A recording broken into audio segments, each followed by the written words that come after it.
Ushbu loyiha Milliy bank Jomboy BXM hamkorligida Samarqand viloyati Jomboy tumani Olmazor mahallasida 1393-1400 sonli konturda amalga oshirilmoqda. Bu yerda kartoshka ekilgan. Maydon hajmi 12 gektarni tashkil qiladi.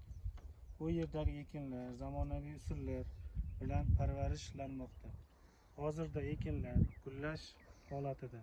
Ekinlarni yetishtirish 90 kun davom etadi. Yetishtirish jarayonida sug'oriladi, tabiiy va mineral o'g'itlar bilan oziqlantiriladi. Ushbu loyihaga 40 ta dehqon xo'jaliklari biriktirilgan. Har bir dehqon xo'jaliklari o'rtacha 0,3 gektardan yer maydonlari to'g'ri keladi.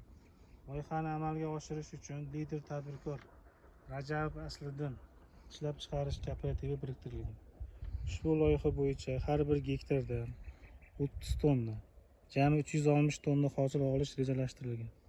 Mazkur ekin yig'ishtirib olingandan so'ng ikkinchi ekinga ham yuqori daromadli ekin turi ekish orqali yer egalarining daromadlari yanada oshirib boriladi.